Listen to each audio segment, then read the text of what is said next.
एक अमीर आदमी सिंहासन पर बैठने ही वाला था, लेकिन उसने गलती से सोए हुए सैनिकों को जगा दिया। सैनिकों ने उसे जोरदार तरीके से उड़ा दिया। सभी लोग हैरान रह गए।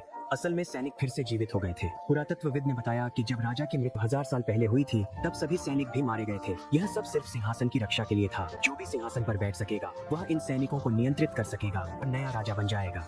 अमीर वारिस ने यह सुनते ही तुरंत घोषणा कर दी कि वह राजा बनना चाहता है। लेकिन जैसे ही वह सिंहासन के पास पहुंचा, उसे भी सैनिकों की शक्ति ने जोरदार तरीके से उड़ा दिया। वह पीछे की ओर गिर पड़ा। सभी डर गए। हालांकि एक आम आदमी ने चिल्लाकर कहा कि केवल वही सिंहासन पर बैठने का हकदार है। भले ही उसने दूसरों को कोशिश करने के लिए आमंत्रित किया, सभी ने मना कर दिया। फिर भी अमीर वारिस ने उस आदमी का मजाक उड़ाया। वह सिर्फ एक आम आदमी है और कभी सिंहासन पर नहीं बैठ सकता। कोशिश करने की हिम्मत नहीं है।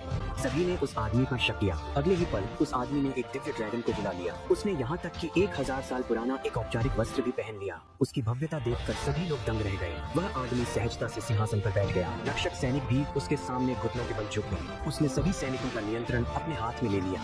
अमीर वारिस ने तुरंत उस आदमी से माफी मांगी, लेकिन अप्रत्याशित रूप से एक आदेश में ही उस आदमी ने रक्षक सैनिकों को हटा दिया। यह देखकर अमीर वारिस उस आदमी की पहचान पर शक करने लगा, क्योंकि शक्तिशाली सैनिक टुकड़ों में बदल गए थे। उसने मजाक उड़ाते हुए उस आदमी पर नाटक करने का आरोप लगाया। अमीर आदमी ने सैनिकों की भी परीक्षा ली।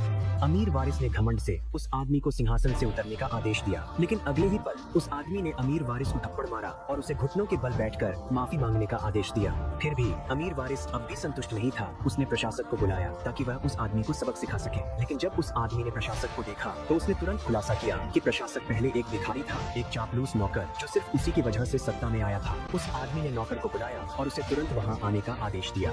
हालांकि प्रशासक ने उस आदमी की पहचान पर विश्वास नहीं किया और यहाँ तक कि उसे नपुंसक बनाने की धमकी भी दी। लेकिन अगले ही पल नौकर वहाँ पहुँचा और घमंडी प्रशासक और अमीर वारिस को सजा दी। प्रशासक तुरंत उस आदमी के सामने घुटनों के बल बैठ गया और माफी मांगी।